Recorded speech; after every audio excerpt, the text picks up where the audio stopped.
Welcome to the 2023 Launching Leaders World Annual Conference. My name is Daniel, and I'm happy I am the Portuguese coordinator. I'll be your host today. This conference is available in Portuguese, French, and Spanish. Click on which language you would like to hear the conference in using the interpretation icon on your toolbar.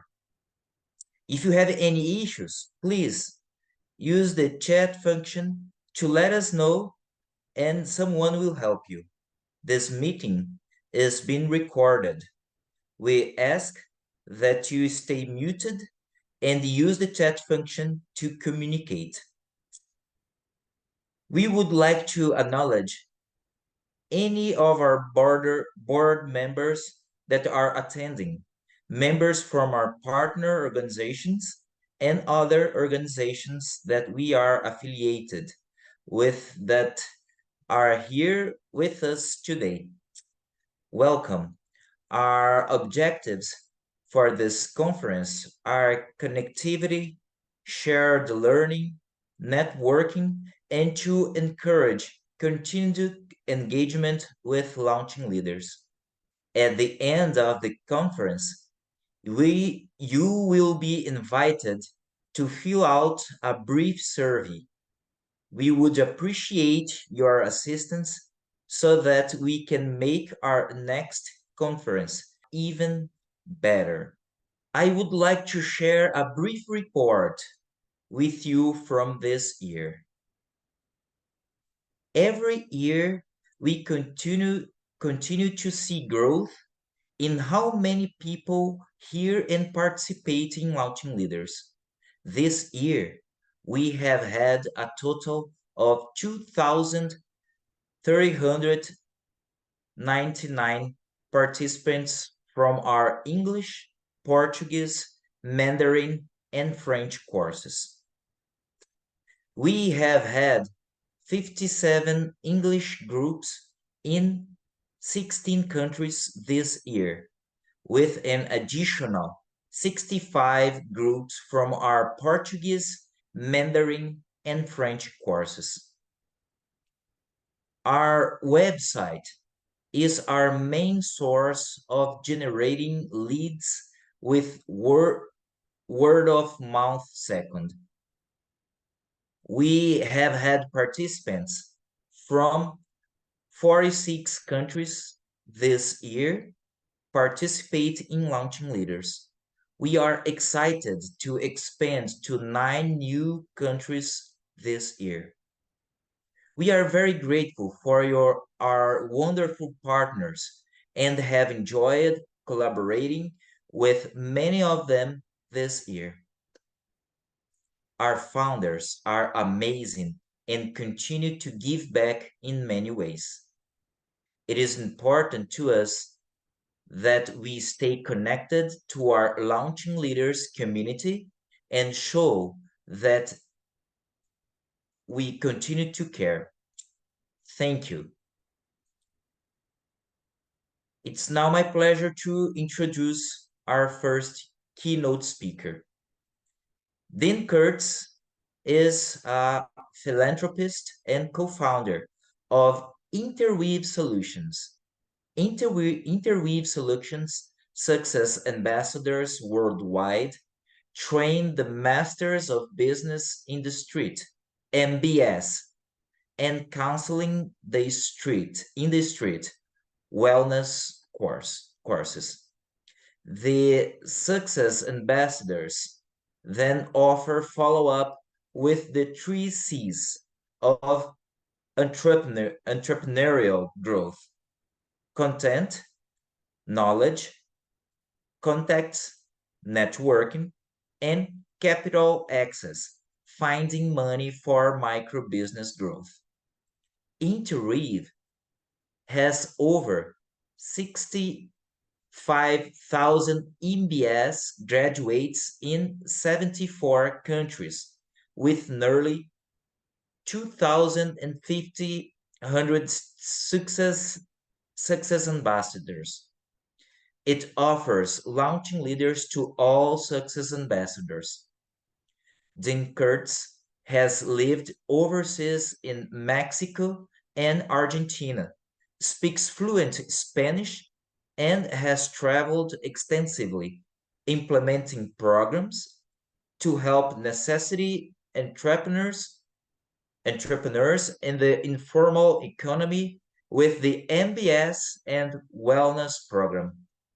Prior to Interweave, Dean Curtis was the CEO and founder of Curtis and Associates Inc. With over 500 employees and major contracts in 14 states, Curtis and Associates Inc. helped employ thousands of people find work and leave government welfare roles. Dean Kurtz was an assistant professor at University of Nebraska at Kearney, completed his PhD coursework at University of Nebraska-Lincoln, and is the author of Charity with a Bottom Line, Business with a Heart, and Giving Can Hurt. I will now turn the time over Dean. Thank you, Daniel, and good afternoon, everyone. I am Dean Curtis, co-founder of Interweave Solutions. It's a pleasure for me to be here with a group of people who are leaders or are training to be leaders. We all are going to make a difference in the world, and we need people who are a positive influence in helping people achieve their goals. They've asked me today to talk about mentors, and I want to share a screen here. They've talked to me about sharing and talking about mentors. Now, when I was young, I want to confess something. I attended a workshop on how to help people to become mentors and to get a mentor. They explained a way in which a person can identify someone who could be a mentor, and then they taught us how to approach them and how they could become formal mentors. And I need to confess something. I did not follow that training. I never did choose a formal mentor. I never did approach them. I never asked them for time and followed up on their advice. Now, don't get me wrong. I think the approach is great, and I recommend it to everyone. However, when they asked me if I wanted to talk on mentors, I was hesitant because I didn't do it that way. But then I remembered a discussion that we had when we were taking the Launching Leaders course. Rosalind said that sometimes mentors can be people that have influenced you by their books or ideas or examples. And as I started thinking about it, I realized that I've had mentors all of my life and that they've influenced and guided me. So I hope that today each of us can identify or choose our mentors so that we will be guided throughout our life. So to give you a little bit of an outline of my presentation, I'm going to be negative for just a second. In our leadership quest, I don't want us to be dumb, D-U-M-B. I don't want us to be directionless, where we don't have a direction or a path or a road to follow, where we have no user guide rails. We just go and chase our passions without any moral guidelines to save us from any dangers. No motivation, where if things get difficult, we give up, or no sense of belief that we honestly do not believe that we're worthy to succeed, perhaps because we're poor or uneducated or come from a bad part of town, that we could never succeed. No, we want to avoid being dumb.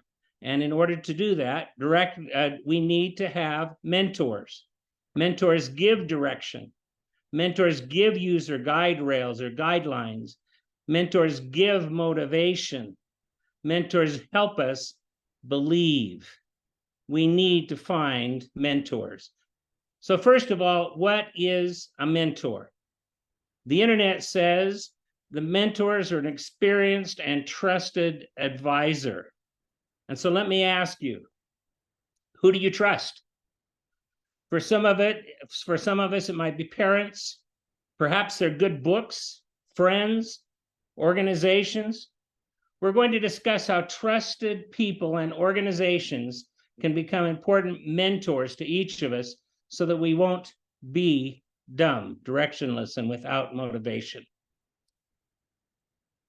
So first, I want to talk about mentors that provide direction. Now, in this slide, we have parents as an example of giving direction. Even if you don't think of your parents as mentors, they provide a huge impact on our direction. Take college or university attendance, for example.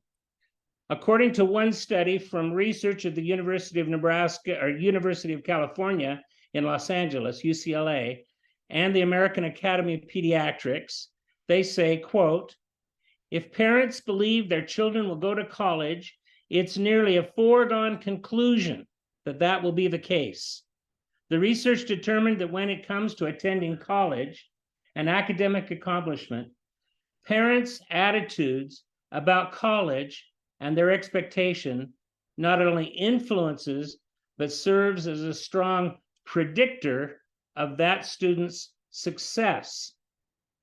It goes on to say, of the children with the lowest test scores, 57% were expected by their parents to attend college. But those with the highest test scores, 96% of their parents expected them to attend college. In other words, if your parents are giving us direction, then we will often respond. Does parental expectation make a person smart? I mean, why do the students with the highest scores almost always have expectation from the parents that they're going to college? It's not because they are smarter, it's because they have a direction, an expectation from people that they respect, their parents. Now, there are probably two types of people listening to this presentation: those who have had good parents that gave them direction, and those that did not. Either way, one important takeaway from this presentation is that one of the greatest leadership opportunities we have will to be parents and mentors to our children, to give them direction, to give them expectations, to be their mentors. But as adults, do we still need direction? Parental influence fades as when we become adults. So now what we need to do is to pick our direction. We need to look for examples, people in the community, friends that are living in the direction that we want us to live, that we want ourselves to live. Mentors help us choose direction. So have people in mind that are living the way you want to live. They can be directional mentors. Mentors also provide guidelines or guide rails. Now, I'm going to get a little personal here. I have a picture here of a church leader in the top left of my faith, of the Church of Jesus Christ of Latter-day Saints. Now, Russell M. Nelson is 99 years old, and he is an active leader of a worldwide church. He provides several guidelines for me. First, he was a very successful surgeon, and yet he gave it all up to serve his church. Now, although he loved his career, he loved his God and family more. So he had a guide rail that said, the career is important, but it never replaces God and family. So am I willing to keep my career path in balance with my family and religious commitments? If I am, I can use him as a mentor. Second, he's 99 years old and he's still serving. As I get older, am I willing to keep serving, or can I just retire and quit trying to give back. He's showing us by his guidelines how I can live later on in my life. If I keep on serving, then I can use him as a mentor. And third, he represents a lifestyle that I committed to follow and to live when I chose this faith. I committed not to smoke or drink alcohol or use illegal drugs to try to be a Christian. And he is someone that has followed these same guidelines for years and years, all his life, and has been successful. It helps me to follow the same guidelines if I use him as a mentor. Now, I've never talked to him directly. However, he is a mentor or an example of guidelines and guide rails that are worth putting into my life. By finding someone that we respect and then attempt to be like them, we have a mentor that gives us life guidelines and life guide rails to protect us. So please, can you identify someone who is living a balanced life in a way that you want to live? Because mentors provide guide rails. Mentors also provide motivation. Now, in this picture, I have put there's some of the books that I've read over the past years. I've been reading a book probably on the average of every other month for the past 30 years now. And these books or authors have become my mentors for motivation. I don't agree with some of their lifestyles or some of their life decisions, but I am motivated by many of their ideas. Now, one of them is Zig Ziglar. He's a public speaker. He's passed away, but he talks about motivation. I have listened to his almost all of his tapes. I've read his books. I've even attended some of his speaking presentations. He has provided motivation for me. He gets me excited about ideas and possibilities. One of his ideas is to have a gratitude wall. Have pictures of people who have influenced you and remember to be grateful for their influence in our lives. And he is on my mental gratitude wall. Even though I've never met him personally, he's a mentor to me, and he provides motivation. So who or what ideas motivate you? Be active in reading and looking for mentors that inspire you and challenge you to do better. Launching Leaders, for example, is a good mentor organization for us all.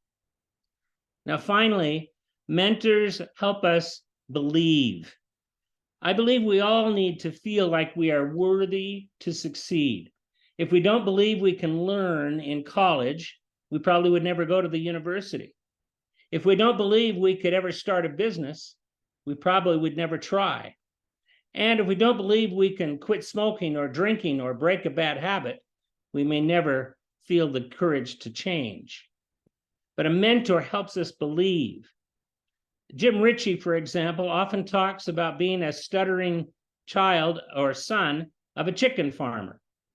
Now, if he didn't at some time believe that he could have been a success or could be a successful entrepreneur and a good church leader, he would have never found his oil and become the successful person that he is.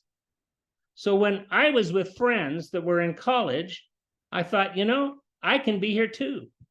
As I attended church with others who are trying to be Christ-like, I think I can try that too. If I'm part of a group that teaches leadership, like Launching Leaders, then I believe that I can also become a leader. A mentor is sometimes that person that you're learning with, that you're sitting next with in school or church, that you're working with on positive goals. They're examples of people trying to live the same way you're trying to live. But be careful, friends can also be negative mentors. They can tell us that we can't change, that we don't belong, that we shouldn't have hope to be leaders or to be people that we long to be. So choose our friends wisely because they can also become our mentors. But also be a mentor to your friends. Help them have direction and guide rails, motivation, and belief. So, in summary, mentors are experienced and trusted advisors, parents, churches, organizational leaders, books, ideas, and friends are all mentors. Identifying people that we trust and following their examples, we can find our mentors. But also remember that even now, we are mentors. We're friends to someone. We sit in the classes at school and church with someone else, and we share our ideas. We also may be parents. So let's also be good mentors. Let's seek for and be those positive mentors. Let's not be dumb. Let's find and give direction, use your guide rails, provide motivation, and provide belief.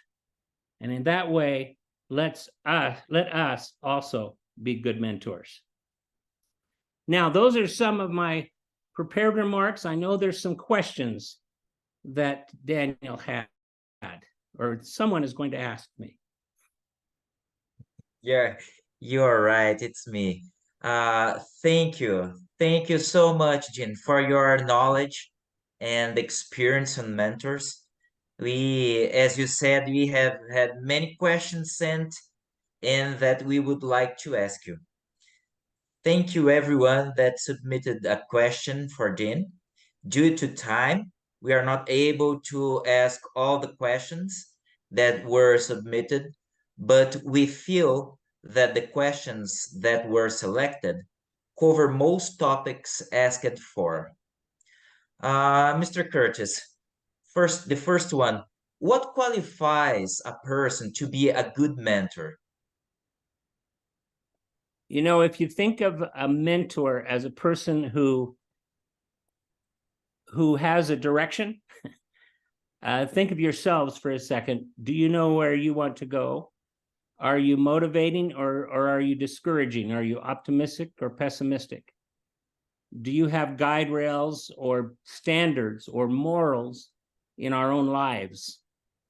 And do we have a belief of success? Those four ideas of direction, guidelines or morals, motivation, and belief, I think, make you a good mentor. Thank you. Thank you. How can I identify a mentor who has the potential to help me in my goals? One reason I was thinking, one reason I did not follow through on contacting a formal mentor to ask them questions is because I didn't necessarily find someone that fit all of those standards.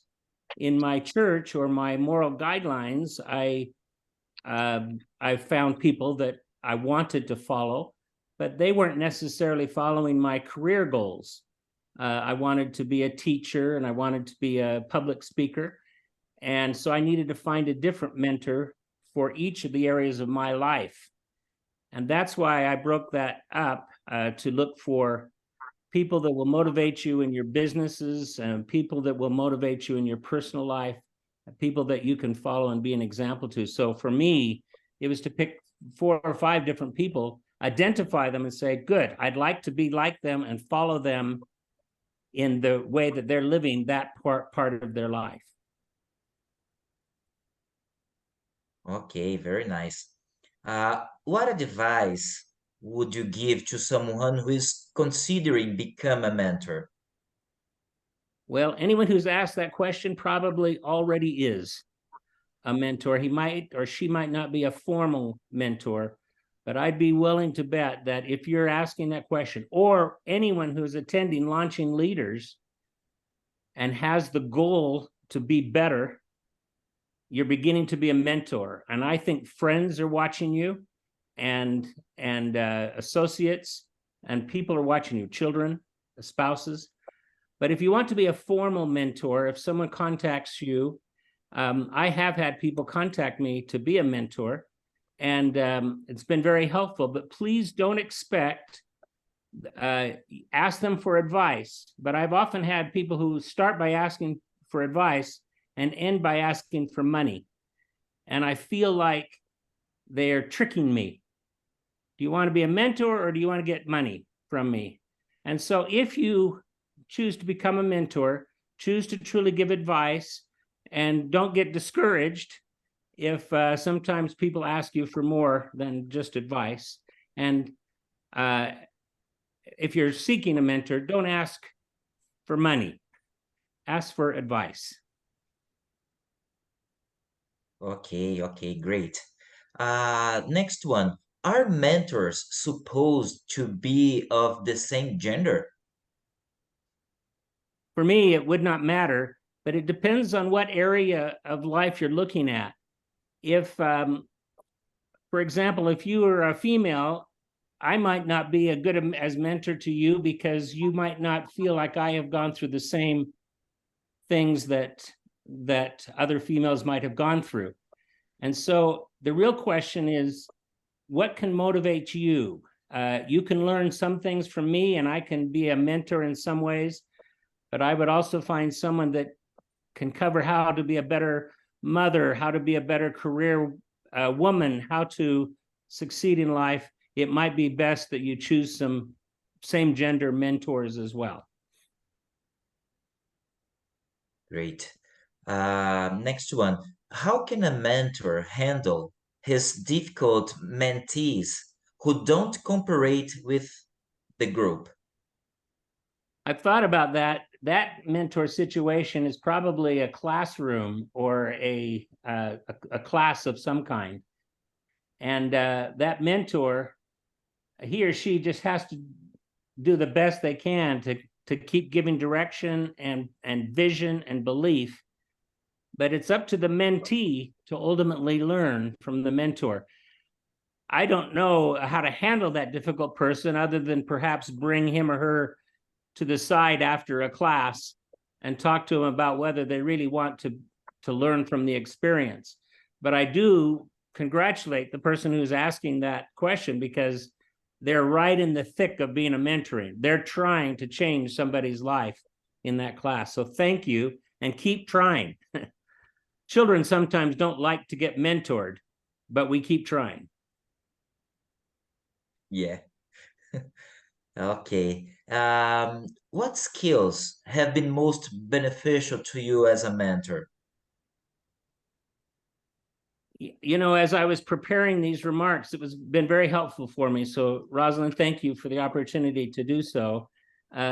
Really, the skills of being a mentor are the skills of trying to live a good life.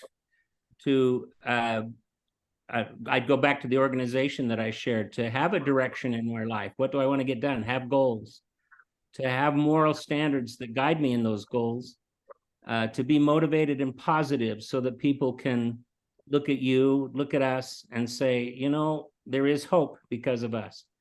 And to have a belief, a sense that people are worthy to succeed, and it doesn't matter where they're from or what background they have, they're worthy to succeed. That's what I like about Launching Leaders. It's reaching all across the world. It's not worried whether a person is from Nigeria or Botswana or the United States. Everyone can be a good leader. And that's the attitude I think we have to have as mentors. Okay. How best can I effectively mentor someone virtually? That's an interesting question. Virtually, if you're in a formal mentor relationship, you could have a weekly meeting where you meet together once a week and set goals and so on. As I try to mentor or work with some of our language directors in Interweave, we'll have weekly meetings where we'll set goals and we'll return and report on those goals. That'd be the formal way to do it. I think all of us as mentors and leaders need to realize that people are looking at us. People will are learning from us. And if we're kind, even in virtual settings, and we try to remember our appointments and our commitments and reach out, I think we can be good mentors. But set a time and a space in virtual to set some goals and give advice and to return and report, and then be a good person. Okay, okay. And the last one, what are some tips for maximizing a relationship with a mentor? Yeah, that's if you're thinking about a formal mentor, I would give the tip that ask for advice, listen for the advice, and apply the advice to be ready for the next week. I have had an opportunity to serve as a mentor or a church leader, and I remember one young man came who was struggling with drugs, and with his spouse, their marriage was bad, and I asked them, I don't know how to have them stop doing drugs, but the first thing I want you to do is I want you to come to the church every week, and just even if you're high, come to the church and start rubbing shoulders with people who are trying to live a life that you want to live. That is my counsel to you. And he said, thank you very much. And I never saw him again. And so please, to be a good mentee, if you're asking for counsel from a leader or from a mentor, try to apply the counsel if it fits your life. Try to find the counsel and then return and report. Great. Thank you so much, Dean, for sharing your wisdom and experiences with us. Well, thank you. And thank you, Launching Leaders, for being a mentor to the hundreds of people that are listening right now. I really appreciate your example. Jim, thank you for organizing this, and the other board of directors. Rosalind, you're a mentor. Thank you very much. Thank you very much. Let's continue with the second part of our meeting. We are now have the great opportunity to hear from Terry Pitts. It's my pleasure to introduce our second keynote speaker to you. Terry A. Pitts has been in the healthcare technology marketplace for over 40 years, where he has led, participated, or managed over 30 buy and sell transactions in that marketplace. Previously, he served as a managing director of Cornerstone, a healthcare merger and acquisition organization. Terry was a senior director of the National Blue Cross and Blue Shield organization in Chicago for several years, served as a CIQ with a major healthcare provider organization, Banner Health, and was one of an 8-person leadership team that directed a billion-dollar head vendor, SMS, now Siemens, now acquired by Cerner, for several years. Terry was admitted into Coopers and Lybrand as a senior manager partner of the head practice for the United States and has served as a CEO of his own healthcare information technology companies, PCI Systems, Integrated Medical Networks, Park City Solutions, and Digital Bridge. Over the tenure of his career, he and his companies have received several entrepreneurial awards. He graduated from New York State University with a bachelor's degree in computer science. Terry and his wife of 42 years have 4 children and is the proud grandfather of 17. He has served 2 missions for his church in Washington, D.C. and in New Zealand. He resides in the mountains of Utah and enjoys all kinds of outdoor sporting activities. I will now turn the time over to Terry. Daniel, thank you very much. I think that bio just makes me a really old guy. Well, I really appreciate the privilege and the opportunity to speak with you folks today. This is an agenda that's near and dear to my heart. The picture I put up here is about one of my hobbies, and that's the passion that I have for sailing. And so I love to do that. To me, it's something that I just love, and I appreciated Dean's presentation on mentorship. I love his presentation, and so we all have mentors. And so what we're going to do is talk about self-reliance today. How do you achieve financial independence? What are some investments that you can do? Really, this is about what Dean called guide rails. The misconception is that very few of us can become financially independent, and that's just not true. All of us can become financially independent if we choose to do so. And so we're going to go through and show you how we do that.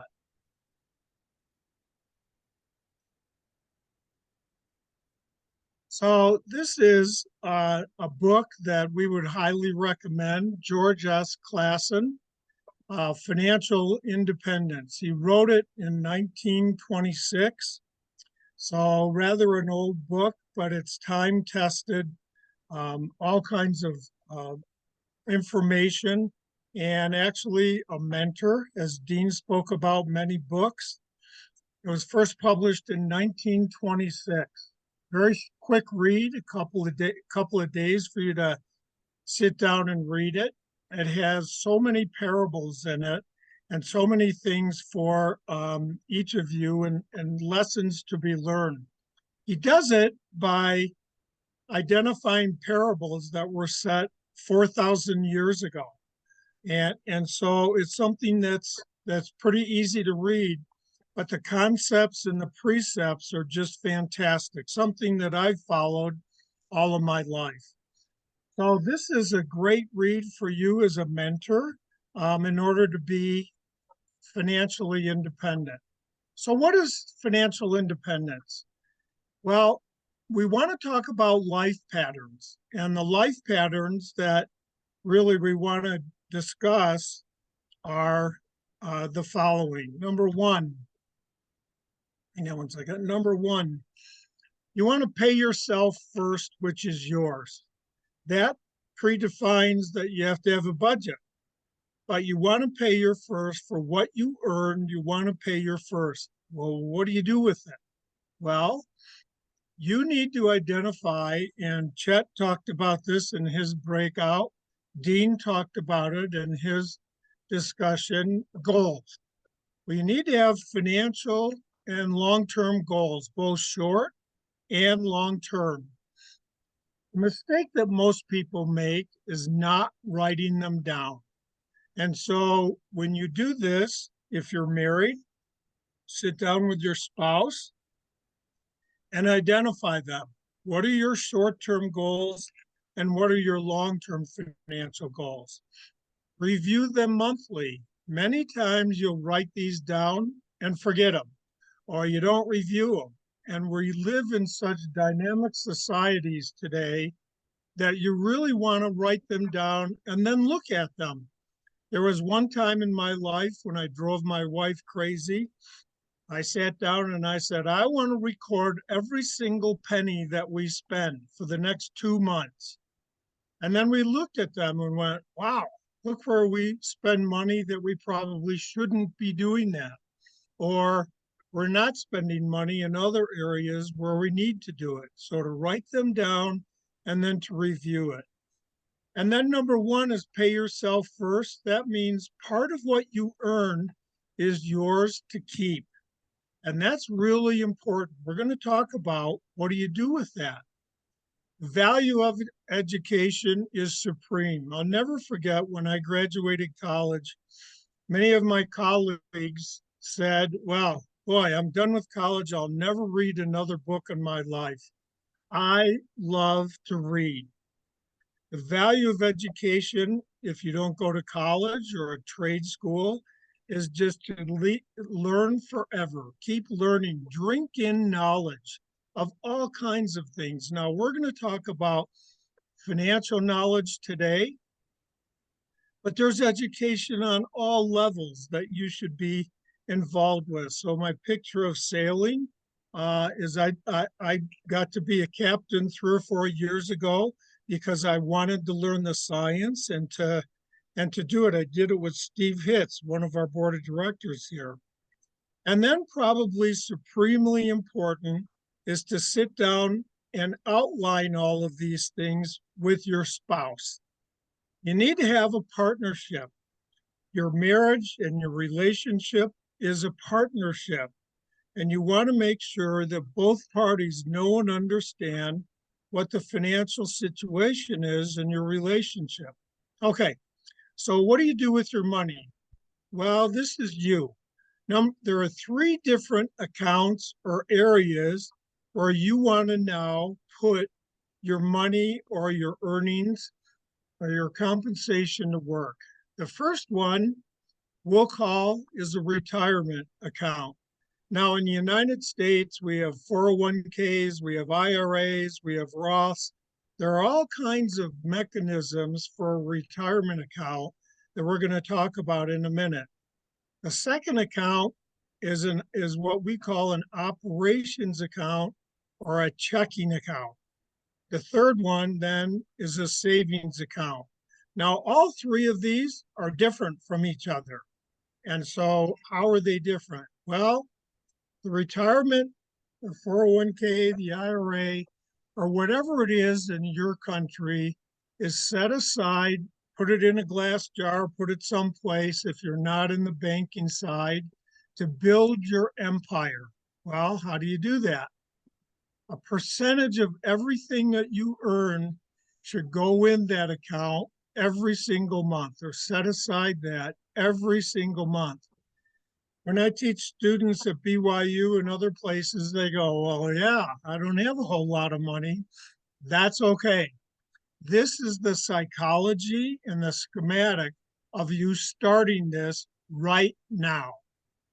So even if you put in a dime, 50 cents, or a small amount every month, what it does is get you in a life pattern for you to be able to set this money aside. Could be as little, but you always want to add to it if you can. That predetermines that you have to have a budget. You can't cheat. This is your forever account. We do not want you taking philosophically money out of this to now go spend on frivolous things. So we'll talk about it in a minute as to what you spend this on. It is used for future investments, new business opportunities, and places where you can now receive income on a monthly, quarterly, annual basis back to you. So this becomes your money independence account. It stays in the account until you have enough to do things with it, except you don't go spend it on yourself. So what's in this? Well, it's investments, and I got many of the questions Rosalie sent to me. You have to be the determining factor as to where and what you put your money in and your earnings. It can be real estate.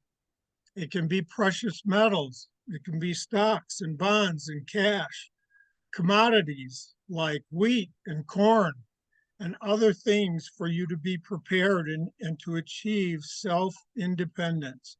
It can be in businesses that you start, all making with a vision of making income producing earnings. And we'll talk to as to why this is so important.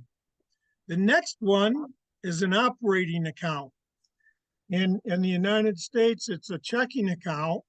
And the deal is, this is your budgeted items that you pay for on a monthly basis. But you zero it out every single month. So you put enough money in to pay things like gas and electric and food and operations for you to live on a monthly basis. But you do not want to accumulate money in this account. The extra money that would have been in here goes to your retirement and your independence account. So things like tithings or philanthropic things, bills, water, electric, rent, food, kind of the daily things that you have.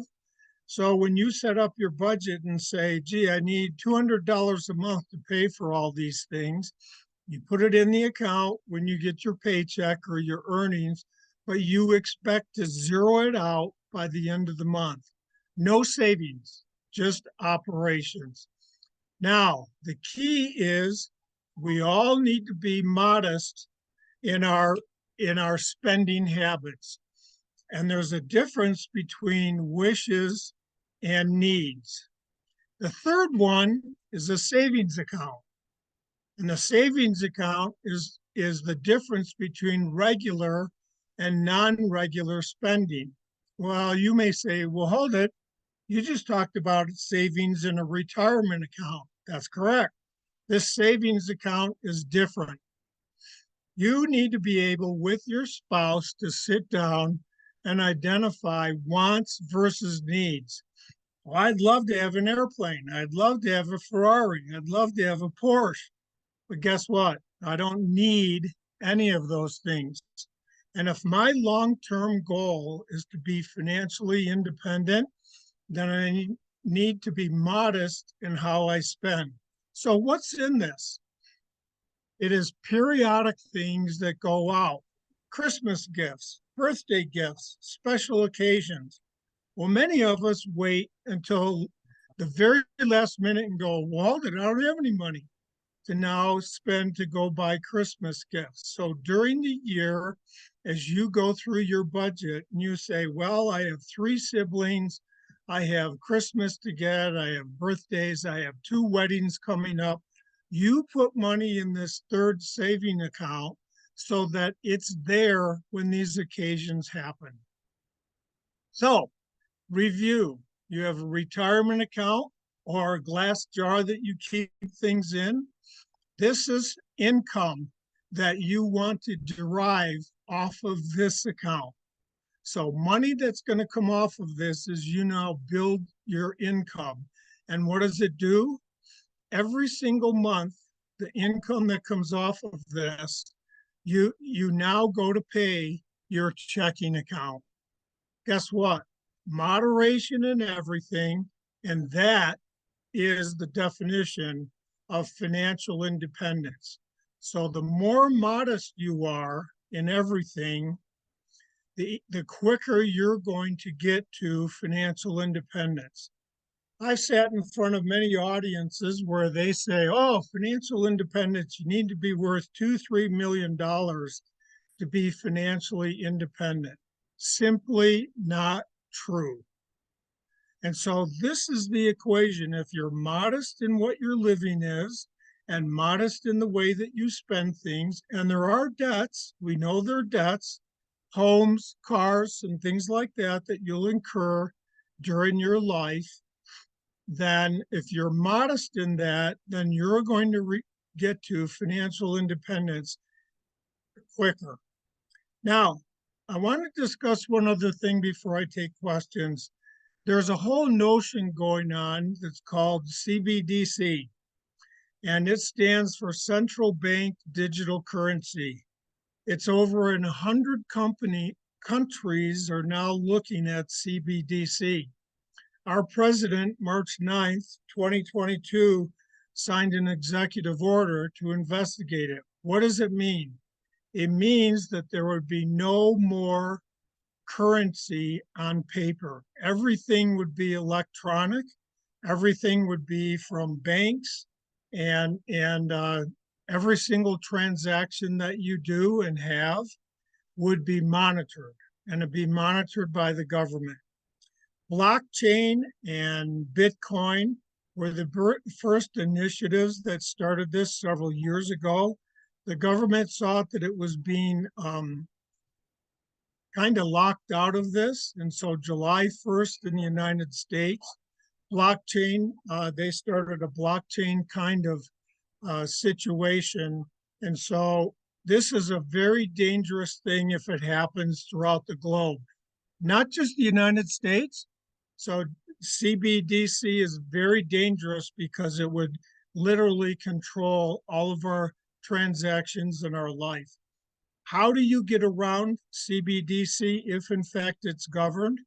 You want to get what I call off the grid.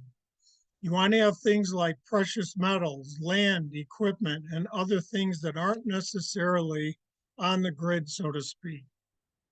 So this week, if you've not done this week, I would ask you and challenge you to set up or segment 3 different kind of organizations, if you will, or accounts if you're in banking.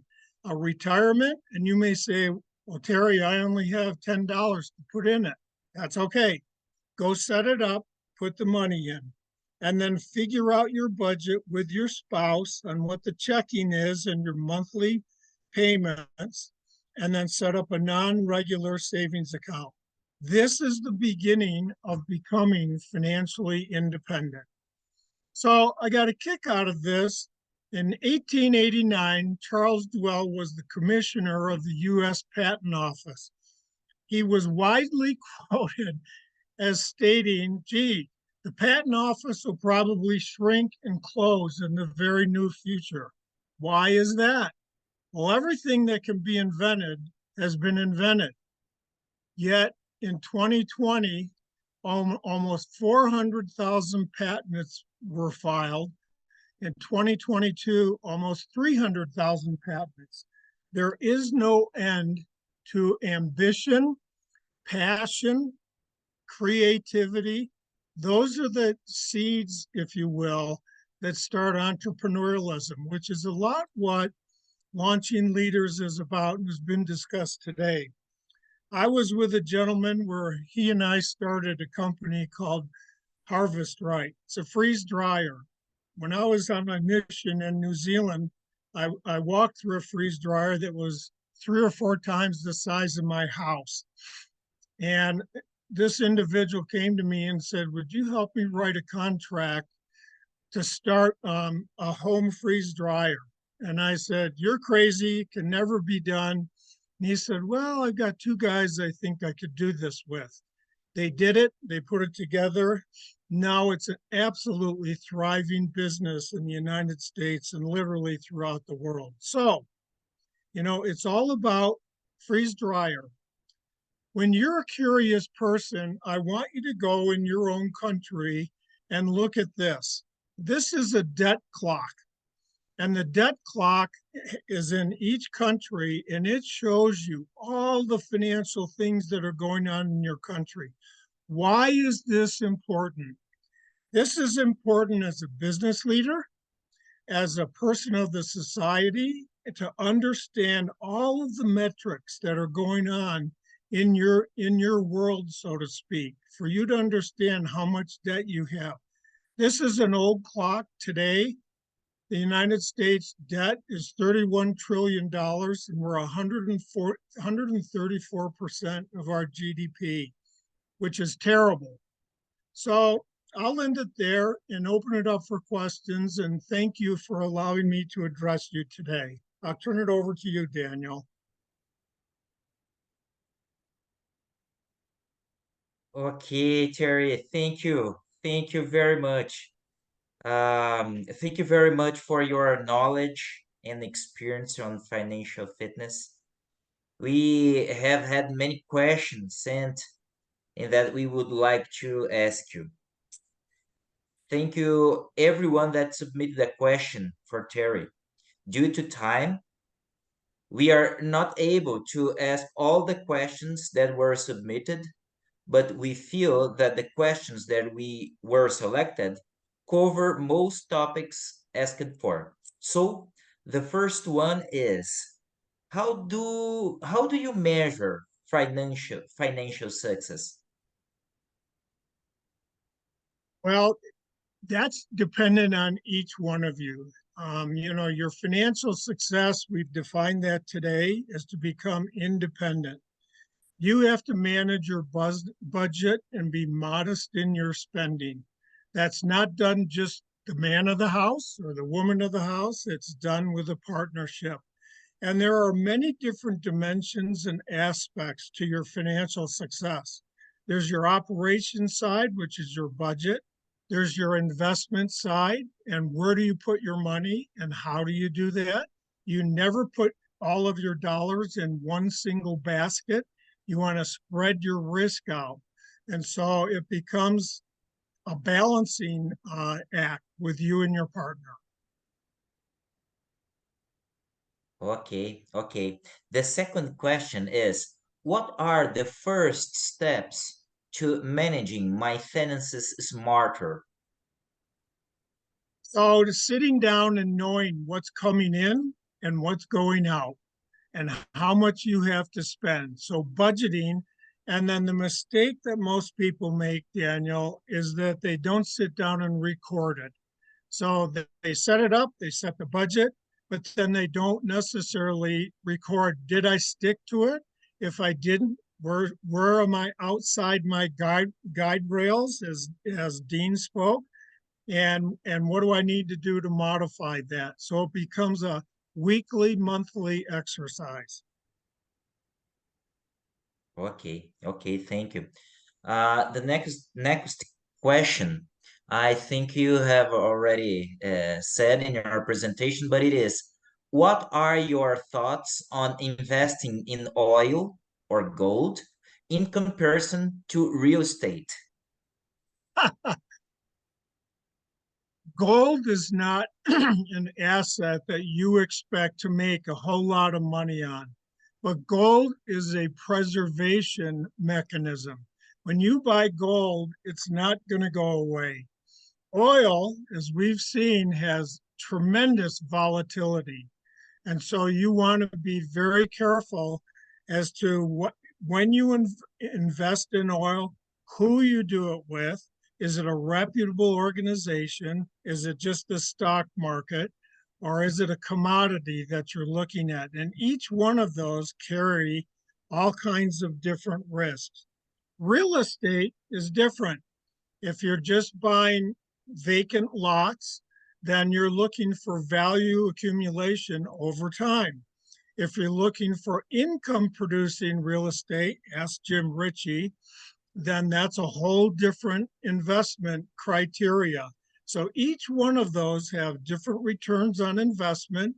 You need to understand before you invest in any one of those commodities what your expected return is, and then monitor it. And if it's not doing what you're and living up to your expectations, get out. Great, great. The next one. What are the reputable platforms for growing one's money through investment? There are all kinds. There's municipal funds. And globally now, there's currencies. So you can invest in currencies all around the world now.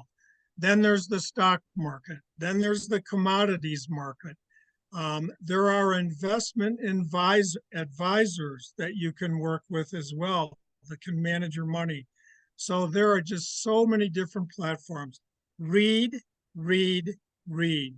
Become an educated investor and read like crazy so that you understand the positive and the negatives of each one of those mechanisms. Thank you. Thank you very much. How can I become disciplined with my finances? How can you become what? I'm sorry. Disciplined.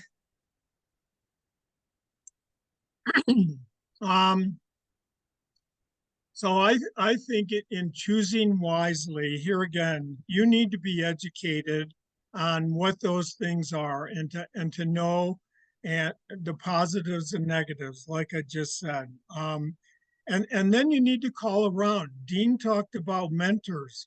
You need to find many different mentors in each one of those capacities and interview them. Don't just sign up with them. Ask them, what's the return? How do I get it? What's my investment?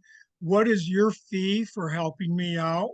You need to be educated in each one of those, as Dean pointed out. Okay, great. What businesses or careers would you advise the upcoming generation to venture into? I think there are several. Um, Obviously, AI is front and center in much of the world today. And what does AI have to do? And how do you get invested in that? Either become educated and be a participant in that, or just put your dollars to work in the AI. Biomedical, there are tremendous technology breakthroughs that are coming. So the biomedical market is incredible. There will always be opportunities in the financial markets. And so if you want to be a trader, a broker, or if you are interested in just educating yourself on that. So there are many different coming opportunities.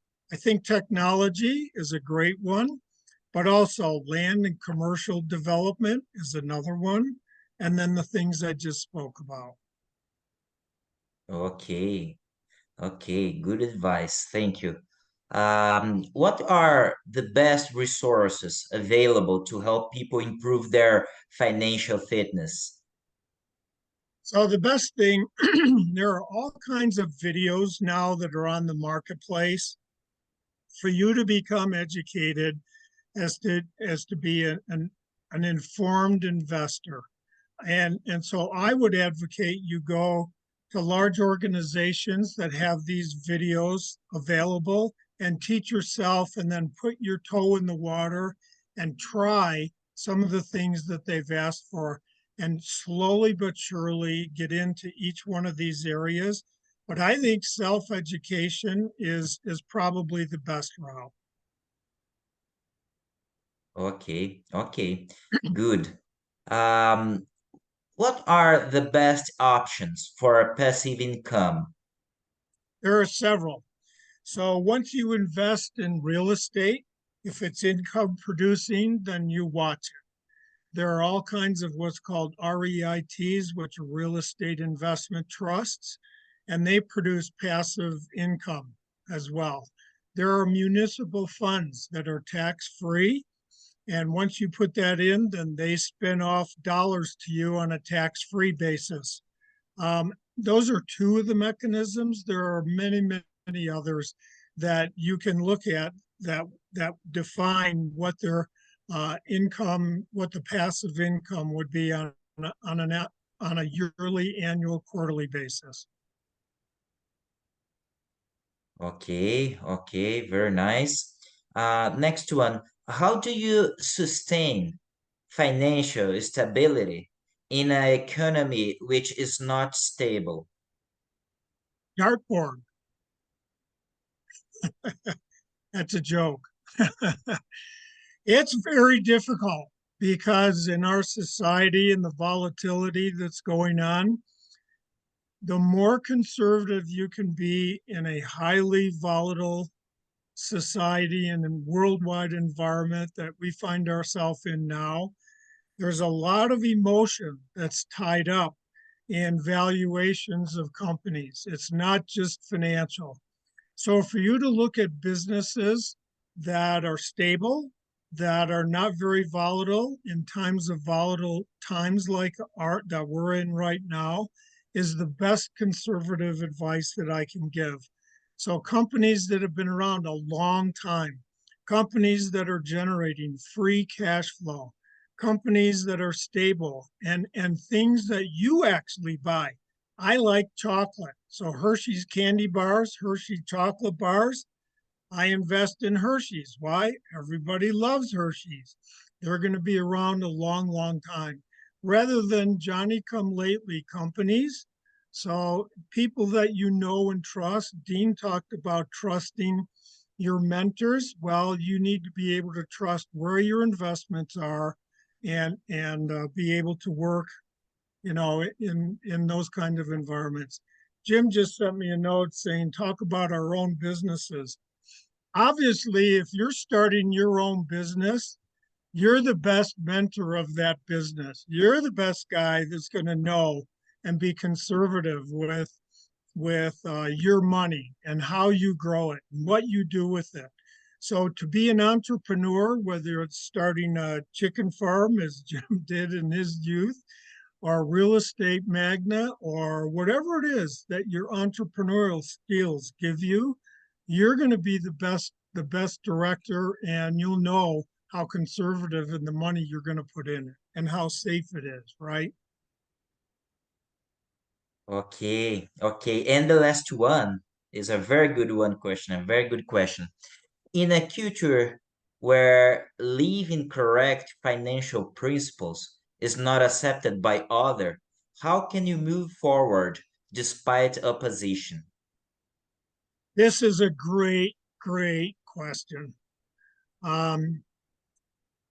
So you mark my words. If you're in your own company or if you're in an executive position, sometime during your lifetime, you will have to make a decision that will go against the grain, but stand up for your standards. Let me tell you, it is worth quitting your job. It is worth going someplace else if someone asks you to do something financially that goes against your standards. You should never ever compromise those standards and those values that you have. You need to stand up for what you believe.